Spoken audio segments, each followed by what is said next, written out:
One, the problem that you're solving or the thing that you are trying to do has probably been done before. Don't start from scratch. Start from what you have and what you know, and then build from there. What makes you feel comfortable with your volatility?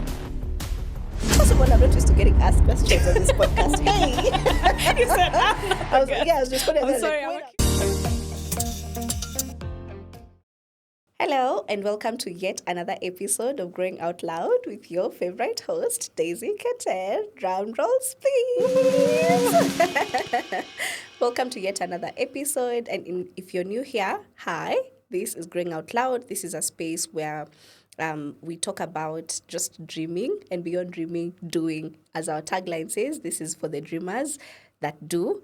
And it's a space where I love to have conversations with people that have taken unconventional paths, just so that we can see ourselves in them, because I came to appreciate that sometimes what you're trying to do, you've not really seen anyone do it before. There's no clear path, really. And you're wondering, am I on the right path? Sometimes you just need some affirmation like me, someone to just say, hey, you got this, So the idea for this podcast is by the time we're done with this conversation, you leave knowing that, oh my goodness, I can actually tackle that next project, So thank you for catching up on the previous episodes. We are now 9 episodes in. There's a lot of good content that I've been putting out. Guys, you're sleeping on this podcast. Please share it with your people as well. I'm pretty sure if you've watched from episode 1 to 9, there's valuable content over here. So please like, share, and subscribe. And also leave a comment for us down there. In the event you have any questions, leave them on the comment section. We'll address them. You can also find us on TikTok, on YouTube, and on Instagram at Growing Out Loud, and on Spotify as well.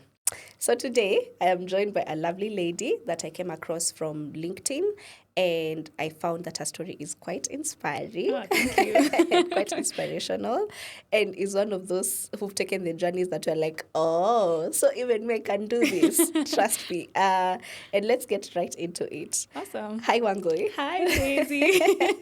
How are you feeling today? I'm good. I'm actually super excited to be here. Uh-huh. Yeah. Have you been on our podcast before? Have I been on a podcast? Yeah. Once before, a while ago. Maybe, was it 2021? Okay. Yeah. And at the time, I was talking about still my design journey, but I guess way before I have kind of evolved into what it is now. Yeah. Yeah. Okay, so from the conversation just kidogo before we sat here, I've come to appreciate that Nairobi is a small city. It's a dot. It's a dot. And we know quite a number of people in common. Yeah. And actually, the reason I'm sat here and using these spaces, by the way, you can use this space that I'm using for free, guys. Imagine. I'm about Imagine to you can sign get up. it for free.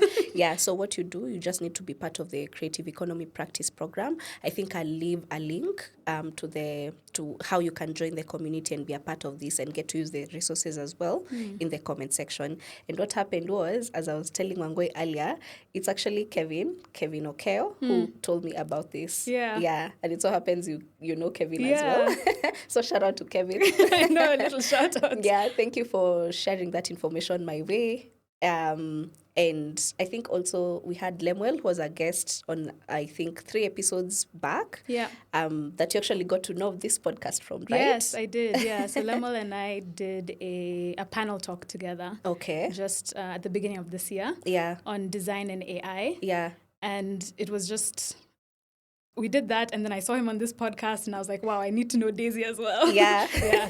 Nairobi's a dot, for real. Nairobi's a dot. I love it, though. Yeah. Thank you for actually coming, and thank you to Lemuel as well. There's actually, I know I got a few new subscribers from the podcast that I did, the episode that I did with Lemuel, so shout out to Lemuel as well. And if you're here to catch up on that conversation, please do. We were talking about just founding and startups and what the tech startup scene is like in Kenya and what you can do to improve yourself, right?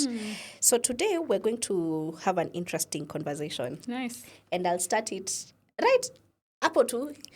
Let's get to the meat. Okay, yeah? let's go right in. You're like, me took a sabbatical. Yes, I did. First of all, which Kenyan? Sabbatical. Sabbatical. That sounds like, first of all, I think I came across the term sabbatical when I'd read novels. Yeah. And I think movies. You're like, what are these things that those people over there are doing? Yeah. So what do you mean you have the luxury of just taking a sabbatical? But before you even tell us about your sabbatical, tell us who Wangoi is. Oh, okay. So I'm Wangoi. I am a product and web designer at the moment. And what that means is that I help people create digital and online experiences that are easy to use and easy to understand. One of my big design philosophies or design approaches is not starting from scratch. So I believe in taking the things that you already know and already have and kind of building upon them and learning as you go. Yeah. So when I saw the name of your podcast, Growing Out Loud, I'm like, I love that because it speaks to kind of how I govern my life. Yeah. Like, you don't need to know everything to start. You don't need to I used to be somebody who's like very pro learning. Yeah. But when I discovered that you can learn and do, like you don't have to learn first and then do. Exactly. My life completely changed. Yeah. So I subscribe to that idea of like, don't start from scratch, start from what you have and what you know, and then build from there. And refining is a big part of the design process and a big part of my life. It's like you start, you do, you learn, you make a mistake, and then you keep going. Yeah. And eventually you'll get there, as opposed to just like waiting until the perfect moment. Yeah. And I think, you embody the kind of people actually that we are speaking to. And literally that's the same principle that I live by as well. Awesome. Because there's only so much learning you can do if you don't put it into practice, right? And it's true, even with the whole aspect of growing out loud, the idea here is to just do it. Even if how messy it is or whatever, that's the messiness that we're going to take with us, right? Exactly. And I love to use this principle, which is for you to get to step 100, it has to start from 1, then 10, then 50, then eventually 100. And there's no way you'd expect project 1 and project 100 to look the same, right? So it is through doing 1, 2, 3 or up until 100 that you get better and good at your craft, which is literally what we're trying to get guys to do. Amazing. And I love what you've said about just now about not starting from scratch and refining what is already existing. Today in the morning, I saw a brief article on Medium, and they were talking about, so this guy was saying, guys like to just come and start things from scratch. So it was a lecturer, and he said he had some students who went to another university and they saw this interesting concept, and now they came here very excited, and they're telling the lecturer, hey, we don't have something like this, we want to create it. And then the lecturer is like, no, actually it's been there, it exists. And they're like, oh, really? So no, we don't want that one. We want to start from scratch and build it from the ground up. I think the article was something around entrepreneurs don't all have to start. We don't all need to have startups. Yes. The idea is to refine what is already existing. Yeah. Actually, there's a conversation I had, I think 2 days ago, where somebody reinforced that for me. He just like reminded me that, one, the problem that you're solving or the thing that you are trying to do has probably been done before. Or probably been attempted before. So instead of thinking that you need to start from 0, as you said, do your research, find out what's been happening, and start from level 5, because this person has done 1 to 5. Exactly. You can take it from there. And then another thing is, one of my closest friends, reimagined what innovation was to me. She told me that innovation can actually look like you applying something to something different. So let's say you have, I don't know, a farming business, and there's some things that you've learned throughout the way that you farm. You have like a system in place. Taking that same system and putting it into podcasting and like applying the steps that you use in farming to podcasting, that's innovation. Because you're taking something to you. It's like, I do this all the time, but you're using it in a new context. I'm like, that's innovation. It doesn't have to be starting something new. From all the time. Exactly. And it's already working anyway. Exactly. So it's just a few tweaks and you might find it working for the new thing. Exactly. And what makes it innovation is being able to take something and apply it to a new context. Because, obviously podcasting and farming are not the same. And this is not a great example for me because I'm neither a farmer or a podcaster. But it's like the idea that there are things that you already do in your everyday life. And innovation may look like just applying it in a new way. Let me take you back again to saying you create experiences for people online. Please say that. What I do is I help people either create or refresh their websites, which involves everything from either picking a new platform to host the website, creating the visual design, so like what does it actually look like, where are the pictures, what color are the buttons, and then also refreshing the copy. So what I do with that is I help people basically simplify their copy so that their story comes out more naturally and more easily. One thing that a lot of people get wrong is they feel like they have to tell the whole story, including how we started, where it's going, all the tiny details, because those are really important to them. But because I've worked in this space for a while and gotten to understand how people behave when they use websites, I understand that people, first of all, skim. They skim information. Like when you go on a website, you're not reading every single detail word for word. You're looking for keywords to help you understand the gist, and then you move on. So what I help people do is bring out the important parts of their stories so that people are able to navigate through the website and still get the value and like understand what they do without having to read things. And that happens through things like, which text do we bold, which text is bigger, which text is this color, just understanding how people navigate and use websites so that we can make sure that the most important bits are what are coming through. Okay. Yeah. And allow me to just ask the question that I ask everyone. Yeah. Are we not worried that AI is taking our jobs? Not at all, actually. Oh, because how so? I see AI as more of a co-pilot and a collaborator than like someone or something that will threaten my job. Because I've used platforms like, let's say, like there's a new platform called Lovable that everybody's using where you can write a prompt and it'll give you a website. Is it free? I think so. I think at least there must be a free trial because I've used it for free. Oh, yeah. Okay. And you got your website up and running? This is now where I'm going with this. Okay. I think one, with AI, obviously the beauty is in the prompting, right? So if you just write, build me a website for a health clinic, it will build you a website, but it'll be vague. It'll be a bit flat. Yeah. It'll use generic colors and visuals and stuff like that. Yeah. If any, maybe it'll just come up with a website with words. So where the human touch comes in is figuring out thinking about who's going to be on that website and designing the experience around that, which I think AI hasn't gotten to yet. Yeah. So for me as a designer, I think the beauty of AI is being able to use it to get to your end result faster. Yeah. So that's why I'm saying it's a co-pilot. It's not a...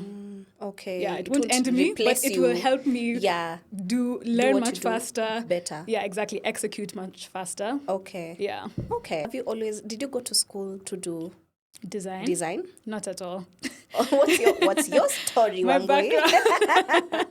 So I studied economics and environmental studies. Wow. Yeah, so different. So different. And then after graduating, I worked a lot in like data and analytics and like primarily data analytics and very like number focused jobs. And then when COVID hit, the world slowed down and we were just all at home. I decided that I wanted a new phone screen wallpaper. And so I was going on Pinterest and I saw all these illustrated examples. And I was like, I'm Delulu, I can do that. I mean, I have an iPad. Seems easy. Exactly. So I started illustrating just in my room at the time. Yeah. And posting on Instagram. I love Instagram. Like I think Instagram has a lot to offer in terms of just being a platform where you can share whatever. So I would share my illustrations. And then eventually people started asking me if they could pay me to illustrate. And that's kind of when I discovered that creativity was important to me in terms of feeling fulfilled in work. So I did that for a while and I had an illustration business. So wait, just for clarity, when you say illustrate, me when I think illustrate, I'm like the like to cartoons. Basically, so I would just draw. So for example, what I would do is somebody would send me a photo of them like that. And then I illustrate you and this plant and the background and whatever. So I turn your image into like digital art. Oh, like a Lizzie McGuire version of me. I love that. But not so cartoonish, more... I wish I could show you. But anyway, it's like... We can actually just on the screen have a bit of what you do. Yeah, sure. What I used to do. Yeah. Okay. So that's when I realized creativity was important to me. Okay. But I didn't because that was purely artistic. I didn't like the fact that art is so subjective. Like, you can not like this photo because you don't like red, or Yeah. and like no one is right or wrong. Yeah. So because of my analytical thinking and background, I was like, I'm not enjoying being in a space where it's just art for art and for beauty. And I didn't know how to deal with feedback. So when I found design is why I love it, because it mixes analytics and creativity. Oh, so you don't like what you didn't like is how things are just relative. Yeah, how do you tell if the art is good? You can't really. Like, it's just whether you like opinion-based. it or not. Exactly. Yeah. But with design, so when you're designing a website, the website has a goal. It could be... Oh. Yeah. So have a goal in what are we working towards? What are you Yes. trying to achieve? Exactly. Oh, so it's difficult to measure that with regard to art, you think? I think so, yeah. Oh, And that's so an to me, interesting take. design is a bit measurable. Because you're like, the goal of this website is to book clients, have inquiries. Yeah. So we can literally say, which button, the red button or the blue button, which books more clients? And measure that, and you have an answer. That's an interesting take. And the thing is, most creatives, I don't know, but in my view, most creatives are not very analytical or are not structured, you know? So it's interesting to find someone who actually looks at it from that perspective. And I think it ends up being a good strength, right? I think of so yours. too. Yeah. Because I'm able to see the business side, which is valuable to whoever I'm working with or working for. Yeah. But I'm also able to see the creative side, which drives action. Like, people are drawn to things that look nice. So, what something looks like and how you experience it. So if something is so hard, you let it go. You're like, this thing is too hard. But if it's easy, you're like, oh, cool. Like, okay, let me keep going. Let me keep figuring stuff out. Yeah. Oh. So I love that about design. Okay. Yeah. So now you found yourself in the design space. Yeah. Okay. And for how long now have you done design? So I discovered design when I was working at Africa's Pocket. Oh. And I worked at Africa's Pocket for a total of 4 years. Okay. So I would say, but I wasn't doing design all the time. So let's say like 3.5 years is how long I've been doing design. Okay. But it's definitely been something that I've been interested in since 2020, since that illustration period. Yeah. Yeah. Okay. And let's talk about now your journey just a bit at Africa's Pocket. Yeah. In the event you don't know, Africa's Pocket is a fintech firm that is owned by the founder is a lady. Yeah. First Valentine. Yeah, Valentine. Yeah. And I love what they're trying to do. But now let's look at it from your perspective as someone who, because you can imagine what they do is they technically have conversations around money and teach people how to manage their money better, right? So for someone who worked and was part of, who would see things now from uko nyuma. Yeah. Nyuma tent. The inside. Yeah, you had insights, truly. What was that experience like for you? And did it by any chance change how you relate with money? Absolutely. What Africa's Pocket is doing is making investments easy, or making it easier to invest for Africans, both here and in diaspora. And it absolutely shaped how I manage my money, how I think about my money, because I was exposed to lots of conversations. I was in a unique point where I was learning as I was also working. Yeah. Yeah, like it's super practical. Like we talked about, I learned, like, we have a webinar. I go to the webinar. I can execute immediately. Because, I'm a student and exactly. Execute. Exactly. Okay. But the experience working there was awesome. I feel like I learned so much. And one of the biggest lessons that is helping me right now when running my own business is to be comfortable in ambiguity. Because in a startup, it's like things change all the time.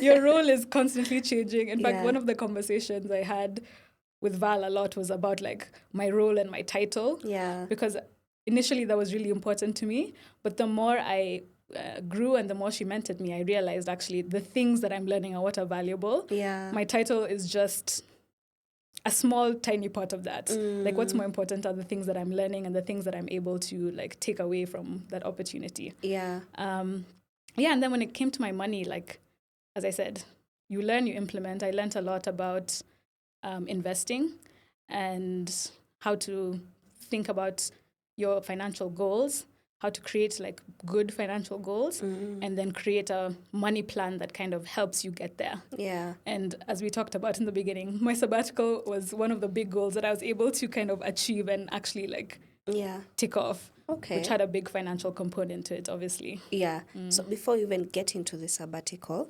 because there's a lot there that we need to unpack, what fascinates me here is how you speak with such fondness of the place of Africa's Pocket and the place you used to work before, which is quite rare. A lot of people leave places and, okay, at most, even if it drew them and they don't have any hard feelings, they're just like, okay, I left, Yeah. I don't want to be associated. I'm not running my own business. I don't want to be associated with other people's brands and stuff. But from just the conversation, we can tell that what, you really liked what you did there. Yeah.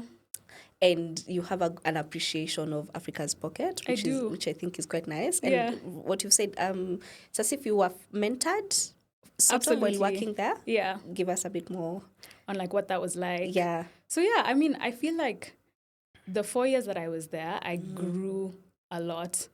I was actually telling a story this morning of how Val put a lot of trust and time into me. On my second day working at Africa's Pocket, I went to the NSE, Nairobi Stock Exchange, with her.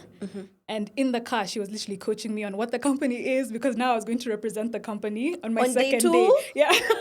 Wow. Yeah. So it was like a lot of deep end and like a lot of trust from jump. Yeah. But, on my end, what I was able to do was also show her that, I'm a fast learner and I will execute on the go. Exactly. Yeah. And if I don't know, I will either direct the question to somebody who knows. I won't forge or, just waffle. Like I'm very comfortable saying when I don't know something, which is also a good thing to have, because, you don't want somebody misrepresenting your company or vision. So I think from then, like we were able to establish like a lot of trust. Yeah. And so the process of working at Africa's Pocket was awesome, because I felt like I was able to go to her when I was feeling, I'm not clear on this, or I'm not happy with working in customer support. Can I switch to design?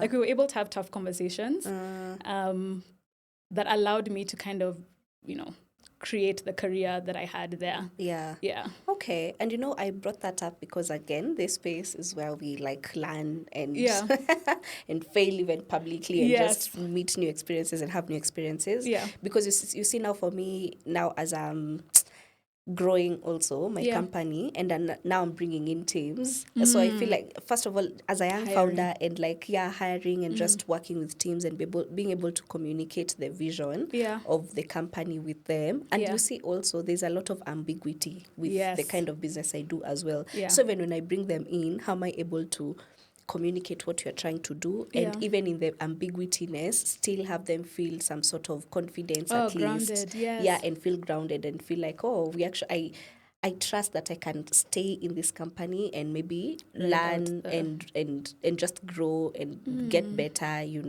So that is what I'm sort of trying to navigate, and it's amazing to hear how other people and other leaders have done it before. Yeah. Yeah. I would say what worked for me, as the perspective of the person being told the vision, or being bought into the being told the vision to buy into the vision, was repetition. I'm like, I feel like as a leader, you have to say things a lot of times and in a lot of different ways, because especially when you have a team, because I'm like, what resonates with me versus what resonates with somebody else might be different. So just finding many ways to say the same thing and to remind us of like where we're going.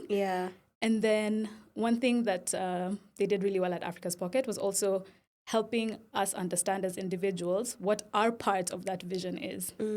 So it's like, yes, we're going here, but you're really important because you help us do this. This is what will get us here. Exactly.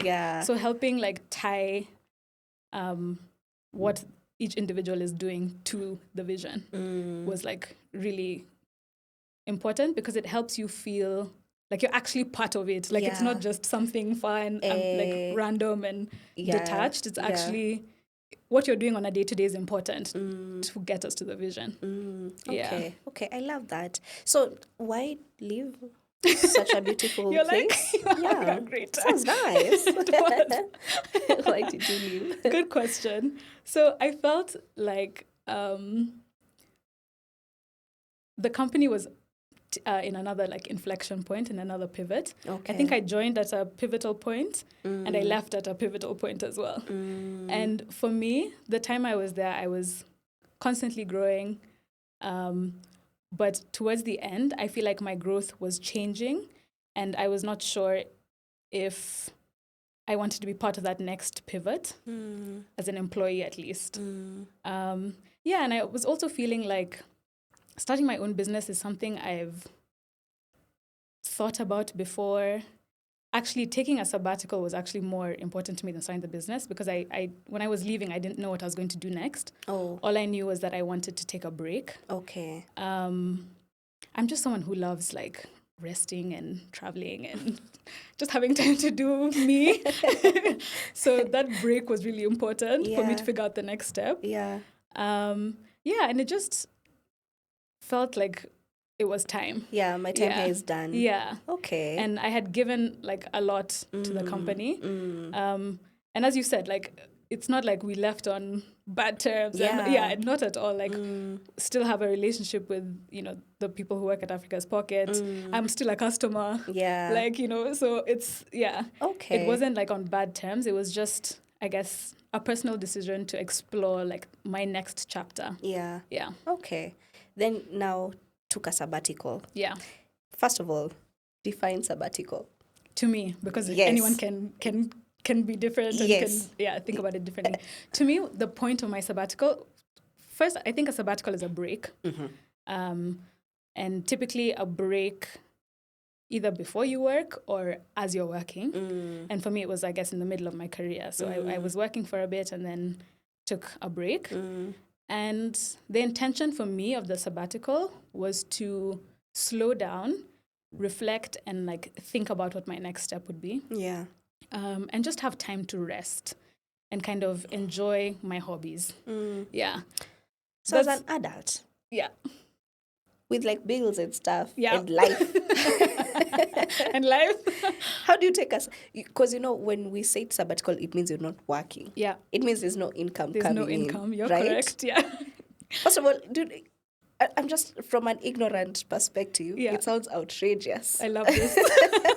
You're like, you're crazy. Yeah, it sounds outrageous Maybe I am. to take a Time away sabbatical. from earning money. Yeah, especially now when we're young and I don't know, just how we've been brought up, I guess, or this is me. Maybe you could tell me in the comment section. Yeah, tell us. Yeah, but it sounds like, I'm even imagining my mother right now. I'm telling her, I want to take a break and not work. Yeah. And do nothing and just, just live life, Relax, basically, yeah. for months. Yeah. And I'm young and energetic right now. Yeah. It feels like something you do maybe in your 40s or something. You get what I mean? That's called retirement. Yeah. I guess early retirement. and it even reminds me, recently had a conversation with one of my friends on her DMs, and she was talking about how she's really overwhelmed with work. Yeah. And she's getting opportunities and she's taking them in. And she's like, it's okay. I'm pushing through because I'm chasing early retirement. I'm like, wow, okay. What do you mean by early retirement? She's like, yeah, by the time I'm 35, I want to stop working at 35. Oh, wow, that is... And now just do my PhD as I just live life. Yeah. I'm like, 35? You're like, wow. To me, you have 9 years. Just Yeah. 9 years that you're going to be working and then just live life. Yeah. So to Very me, untraditional for sure. it's very untraditional and unconventional, Yeah. and that's why we're here, Yeah. basically. Yeah. But tell us a bit more. So how first of all, do you cushion yourself to be able to take a sabbatical and not work and still pay your bills and still have your Netflix subscription and still maybe even take a vacation to the coast or Bali? Okay, I didn't go to Bali. Okay. Yeah. But good question. And actually, I faced that a lot. Yeah. You're so young, you're in your 20s. What are you taking a break for? You haven't even worked that long. I got all of it. Exactly. I got all of it. And actually part of my process of taking a sabbatical and being in that sabbatical and answering all these hard questions was, to me, recovering from valuing others' opinions too much. Like, I might call myself a people pleaser or whatever. But the more I grow up and the more I learn and the more I'm just becoming myself, the more I'm like, there's some things that I just want and I know that I want and I need. Yeah. And I'm trying to show myself and, prove to myself that I can do things that people don't understand. I don't need to over-explain. And if I can do it, I can do it. Yeah. Like, it's not something I asked for help with. Like, I just made a plan, executed the plan, and did it. Okay. So a big part of it is also just proving to myself that, everybody's life is different. Everybody's journey is different. And it's okay if mine is unconventional, if not everyone understands. That's if fine. people think whatever they think about me and my, what I want to do. Yeah. So this, how did you this cushioning? Yeah. Money. Let's talk money. Yes, you said, let's get to the numbers, girl. Yeah, let's talk money. Okay, let's talk money. So how did I do it? Yeah. Number one, I figured out how long I wanted to take the sabbatical for. I had said 6 months. During the sabbatical, that 6 months turned into 3 months of truly chilling and not doing anything. And then when I figured out that I wanted to start my business, I had started it in around month 3 of the sabbatical. So that also gave me a cushion to not necessarily, I didn't need to earn money from month 1. Of course I wanted to, but I was like, starting a business and I don't even know where my customers are coming from. Yeah. Yeah. So it gave me that cushion of at least I have 3 months to get to a point where I'm steady. Okay. So figured out I needed 6 months of expenses. Yeah. So how much do I spend per month is the next question. Times that by 6. And now I have a goal. And then what I did is broke down that goal into steps. How much do I need to be putting away per month for me to get to that goal? Yeah.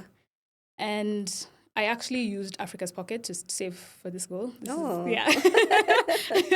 the platform that I was building at work was also the platform that I was able to actively use and actively save towards this goal. Yeah. Which also made the conversation with my employer easier. Because I was very visible and very honest about what I wanted to do. In fact, at first, I already had a 6-month emergency fund. So at first, I was like, let me just use that. The money's already there. Let me just use that.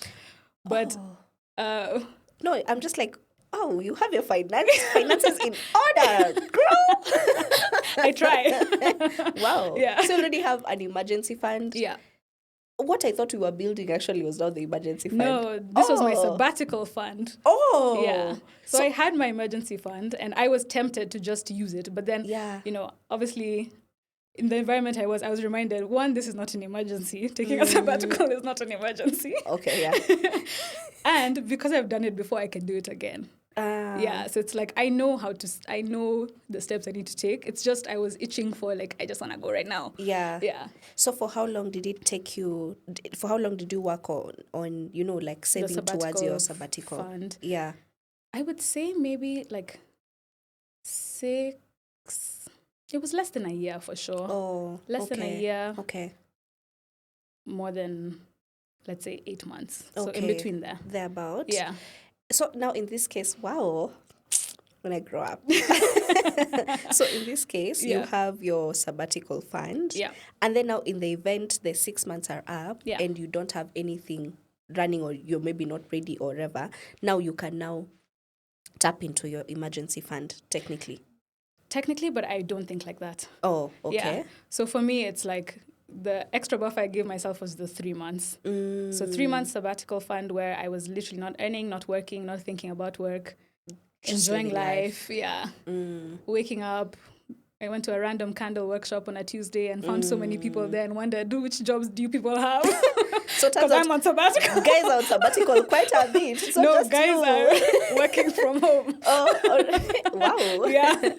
Yeah. So it was 3 months of not thinking about work, not thinking about having to earn money. And then the next 3 months was, okay, I'm starting this business.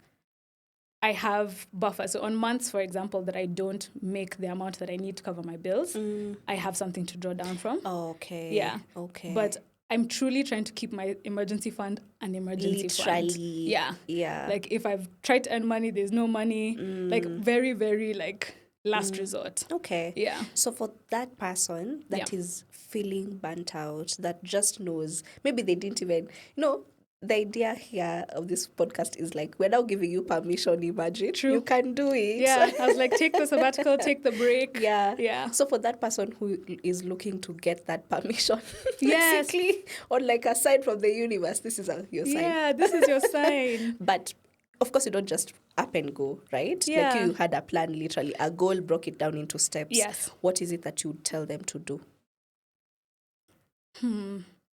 The first thing, the first thing for sure is to give yourself permission. Because if you're looking for that permission from your parents, your friends, even us, like you'll still feel that need to seek approval, which I don't think is helpful. So I'm like, give yourself the permission and know that you're allowed to give yourself the permission. Because even like a huge shift, especially for me through this whole process, is learning to also now tell my parents things as opposed to ask them. Yeah. That was so hard for me. I can imagine. Because usually it's like, can I do this? It's like, no. I'm going to take a sabbatical. Like, I'm not asking you. I'm telling you this is what I'm doing. Yeah. Yeah. So that shift, if you're somebody like me that struggles with that, like practicing those small things of telling instead of asking and building the confidence in yourself and your ability to make decisions for yourself is step one. And then step two is make the plan. So it's all well and good to dream and visualize and manifest, but I'm like, what are the numbers? What do you need? Maybe it's not just money. Maybe you need, I don't know. Maybe there's other things that you need. Yeah. Break it down and like now add some structure and go after those things. Yeah. Yeah. Okay. And I think I'm still trying to really think about it.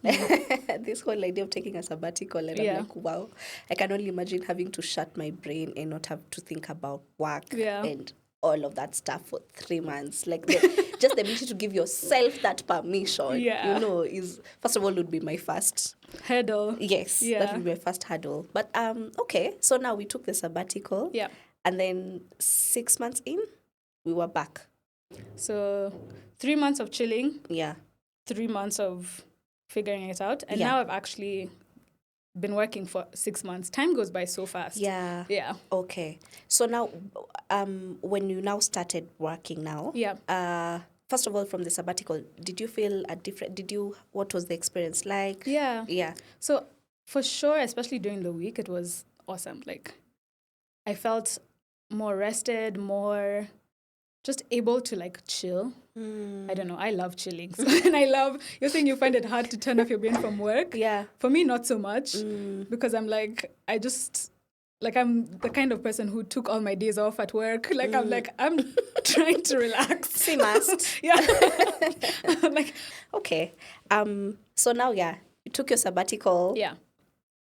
Came back now, started working, building now something from the ground up. Yes. Right? Yeah. What was that like? It's been interesting. It's been one of the most exciting challenges that I've dealt with in a while because I feel like complete ownership, which is new and also very scary because I loved having a salary. I love knowing, at the end of this month, I'm getting a certain amount of money. Yeah. Whereas now I'm in a world where it's very like up and down. Yeah. Depends on me. Depends on the client. I don't know. Like it's just very not as stable yet. Yes. Yeah. My goal is to get it to a stable place. But right now I'm in that discovery phase. Yeah. It reminds me, actually, did you see there's this post that was going around where they were saying, entrepreneur broke is not like a 9-to-5 broke. Oh, damn. Entrepreneur broke, you could, when they say they have nothing, they mean they have nothing. And tomorrow they could wake up and have $1 million, for example. But it goes like this. Up, down. Up, down. Actually, and I relate with what you've just said because even me, when people ask me, so Daisy, how's business? This is what I do. I just You're like, Up, This down, is up, exactly down. how it is. And sometimes you're not even sure whether you're up or down. True. Like But sometimes you ride the wave. you literally, it feels like a roller coaster. Yeah. Right? But I've come to appreciate, or at least the guys who've gone ahead, Yeah. the guys who are like 10 years in are like, it gets better, guys. So just hang in there. That's what I'm saying. Yeah. What makes you feel comfortable with the volatility? I think I love that I have a sense of control somewhat, and it's up to me at any point to get things done. First of all, I'm not used to getting asked questions on this podcast. Hey, You said, I'm not I was responding. I'm sorry, I'm a curious minute. girl. One thing But- about me, I'll ask a question. You'll ask questions, yeah. Thank you. No, for me, I think I love knowing that.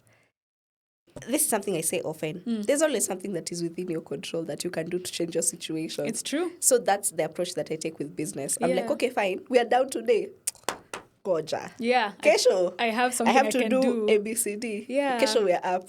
And then, so the idea that even if things are down, I can always sort of count on myself Yes. to get myself to the next level Yeah. is what I love about being in business. And I it love helps that. me deal with the Volatility. volatility of it. So Yeah. for me, like we talked about with the sabbatical, like a big part of that work, even answering all those hard questions of why are you on a sabbatical, you're so young, is that idea of me believing in myself, which I think is something, as you said, that's really valuable when you're working for yourself. Yep. Because it's me versus me at the moment. Literally. Yeah. So I'm like, Yeah. I need to be able to believe in myself. Yeah. And that's like a muscle that I'm growing of like believing in myself, believing in my ability to like execute and earn Yeah. and continue to earn. Yeah. Yeah. So Okay. that's, I think, been an important lesson for me for sure. Okay. But for me, because I'm such a planner, I can't lie, like having an emergency fund or having some sort of cushion also, although I don't intend to use it, but just knowing it's there, It's there. Gives you like some. helps me be like, okay, if I'm falling, I'm not falling all the way Yeah. down. Like I Yeah. have a net that will Yeah. catch me Yeah. and then I can continue from there. Yeah. Yeah. Okay. Yeah, I love that. And tell us a bit more about your studio then. Oh, yes, what I do. Yes. Yeah, so it's called Wags Design Studio, and you can find me. You're like wives and girlfriends? No, It's in Wangoi. Yeah. So my name is Wangoi, and one of my nicknames is Wags. Oh, so, yeah. Are you sure it has nothing to do With what? with wags? What No. we know wags to be? I feel like that came after my nickname was established. Oh, Yeah. so copy. That's what I'm saying. That's what I'm saying without saying. Okay. And what I essentially do is I help businesses or founders clarify their stories and clarify their online experiences and make sure that they're designed around their target audiences. So I've worked with different businesses across like fintech. I've worked with a wellness brand to help them create like an e-commerce website. Yeah. I've also worked with an AI email assistant to help them like improve their user journeys and basically how people interact with their platforms. Yeah, so that's what I'm doing. Follow me on Instagram and at Wags the Designer. Yeah. And you can learn a little bit more about like what that means and what it looks like on a day-to-day. Yeah. And hopefully we can collaborate. Yeah. Yeah. Okay. It's been lovely to hear your story. Thank you. Actually, every time I sit here, I'm done with that episode. I just go home and my mind is like, Wow, yeah. wow. So you many know? different people, stories, approaches. And it just changes my whole approach to life as well. Yeah. Actually, the key thing that for me, maybe you guys can tell us what you've picked, but for me, it's just, oh my goodness, I can actually give myself permission Yes. to just rest and take a break. And when I feel ready, I'll get back Yeah. and I'll keep moving. Yeah. You know? I mean, I remember there's a time one of my sisters fell ill. And I guess it was also just burnout from her workplace. And I remember when she left her job, I was just worried for her. And she's like, yeah, I'll just go back home, you know? Yeah. And she went back home. There's no shame. Yeah. Imagine. And she stayed home for a year. And then she went back to working. And she's doing so well right now, Yeah. you know. And if she had not taken that chance on herself, Yeah. she probably would not have been here Yes, right exactly. now. And it's just, I'm seeing the same story over and I'm like, oh. Yeah. What I love about this podcast is that idea of like showing the different ways you can succeed. Yeah. Because I think we typically think, school, then you get a job, then you work at that job for really long, then you get another job, and you just keep going and going and going. But I'm like, there's so many ways to live life, build a life that you want, exactly, be happy, also take a break, get back. You're so basically many ways. in control. Yeah. You're basically in control of your life. Yeah. So do you maybe have any parting shot for our audiences? Ooh. I think that was a really good lesson on believing in yourself. And I just would encourage everyone to take a break before the break takes you. Because as you said, if you're so busy grinding and, chasing, your body will tell you to take that break. Yeah. So just be intentional about resting as you grow. And resting doesn't mean that you're slowing your growth, you're not succeeding. It's actually part of the process. Yeah. But unfortunately, you don't have the luxury of doing that if you don't have your money in check. Also. True. So, get your money in check. Yeah. Good point. Yeah, get your money in check. Yeah. Yeah. And also, just quick definition, emergency fund. Oh, yes. Okay. So an emergency fund is typically like a pool of money that you save. And the purpose of it is to help you go through life's shocks. So, for example, if you're somebody who needs to commute to work and one day a tree falls on your car in the parking lot and, you need your car to get to work the next day, your emergency fund can help you, for example, Uber to work as you get it fixed. Yeah. It's the pool of money that you're saving. A lot of people like to save for a rainy day, but make sure it's a rainy day. Yeah. If you are feeling like it's drizzling or it's just a cold day, that's not your emergency fund. It's for the rainy day. Okay. Yeah. The other thing that I will mention is discipline also, because I acknowledge that it's discipline that will even allow you to save consistently. And like you said, in your sabbatical, na hii ni emergency fund. There's no way I'm using my emergency fund on my sabbatical. So we need to exercise self-discipline as well. Yeah. Okay. And I think a big part of discipline is having a true why. Yeah. So what I found is if something is not that important to you, you'll start to just be anyhow. But if something is really important to you and you really value it, trust me, discipline will come. Yeah. Because you understand the value and you know that it's something that you really want, you really need. Yeah. Okay. So also I'm not saying everybody should take a sabbatical, but for those who feel like it's something important, something valuable, something that will help them get to another level or even just pause and be able to get back up, then do it. Yeah. But start with thinking actually what's important to you. Yeah. Okay. Wow, so many gems dropped on this episode. Thank you, Angui. Thank you too. Yeah, for being an amazing guest. It was so nice to be here. Yeah, and for the story and for telling your story boldly for inspiring me to be disciplined with my money and to also just give myself permission to take that break. And for my audiences, thank you for staying up until the end of this conversation. Please let us know what you picked from this conversation, what you're taking away with you. If you have any questions for Angoi, we'll also leave her social media handles in the event. You need a website. She's the go-to girl. Amazing. Yeah, and you can expect quality work done. Right? Amen, of course. Yes. Yeah.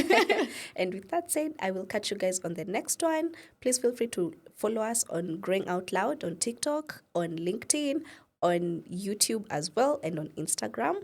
And follow me as well, Daisy Keter, on LinkedIn, on Instagram, on TikTok. And I will catch you guys on the next one. See you. Bye. Bye.